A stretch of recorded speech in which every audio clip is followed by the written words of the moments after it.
It's no secret that housing prices are going down and interest rates are up quite a bit from what they were last year. But what actually would have to happen to those numbers to make a buyer's mortgage payment the same as it was last year? We're gonna get into some facts and statistics, but first we need you guys to hit that like button and subscribe so you never miss an update. This is our special guest, Tamara Stanley from City Creek Mortgage. I'm sure you guys have all seen the signs along the freeway, and we are going to have her answer some mortgage questions today for us. So Tamara, what was the average mortgage last year compared to this year? Yes. So little shocking.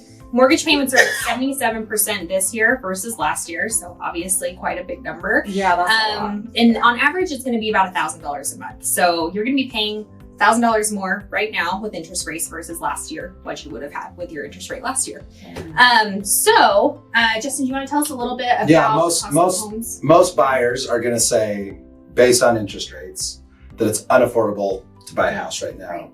And there's definitely some truth to that because interest rates are so high and prices are still so high, but they've been dropping. Right. And at some point, they're going to drop to where it's going to be more beneficial for you guys to buy now, even though the interest rate is higher. So let's kind of give them some math a little bit. If they bought a house last year in 2021, let's say December 2021, right before this market started to continue to take off, for $500,000, and their interest rate was 3%. Seems pretty awesome, right, guys? Great, yeah. But let's fast forward to 2023 of January, and now that same house is selling for $400,000. So you get $100,000 savings. But Tamara, people are saying, but my rate is 7%, and now I don't like that payment, and it's not a good deal to buy right now. But that math is deceiving. Will you explain it a little bit? Because it might actually be better to buy that house now and save the $100,000 versus wait for rates to come down. Yeah. So what do you guys think? I mean, talking about last year, 3% interest rate versus today at a 7% interest rate, most people would say it was better to buy last year, but that's not true in most cases, or some cases at least. Especially with our scenario, right?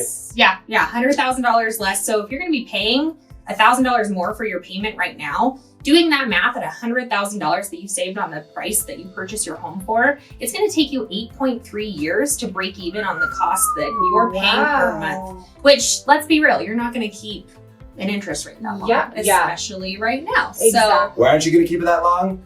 Because interest rates are going to go down some point in 2023. And if it doesn't, it's for sure going to happen in 2024. Yeah. And so you're only going to have to pay that $1,000 for 7 months, maybe 17 months. Right. Now, be comfortable with the 7% payment, right? And these guys won't give you a loan unless you actually can afford it, and you guys can qualify for it. You'll still have to qualify for that.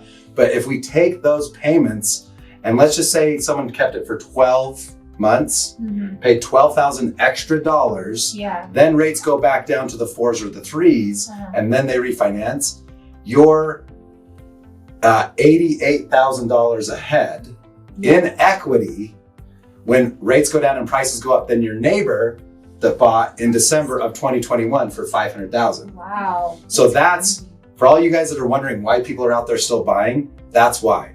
They're buying the deal. Yeah. They're buying the opportunity. They're buying the equity that is there in there, not just the rate. Yeah. Because if you pay too much for a house and your rate is low, you're not going to gain as much equity when prices go up. That totally makes sense. Well, so Justin, I have a question for you now. How much would prices have to drop in order for it to kind of equal out to what it was last year? So this is a juicy statistic. I'm nervous. Because a lot of the analytics that people look at of saying the market's going to be the worst crash ever, that's kind of what they're looking at is, well, if rates are here, prices have got to drop this much to compensate the buyers to get them excited to keep that same low payment that people had when it was in the 2s and the 3s of the interest rates. So this number is big, but it's a 45% drop in prices to equal that same mortgage payment of what it was in the 3s and the high 2s.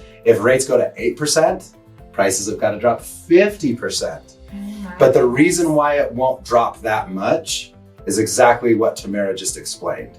People are going to look at the opportunity to buy that. And I'll give you a second reason. Not only do they want the equity and the money from that equity, the second reason is rent is still really expensive. It is, and rent is continuing to go up. Yep. And even though it might stabilize a little bit, or even it could potentially drop a teeny bit, it's not going to drop as much as home prices will.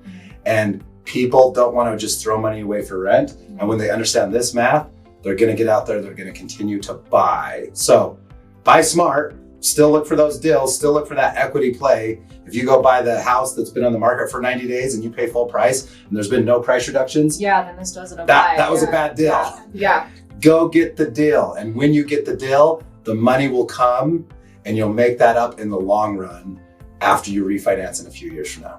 Very interesting statistic. I wouldn't have thought that. So we want to hear from you guys. What do you guys think about this? Drop a comment and don't forget to like and subscribe so you never miss an update.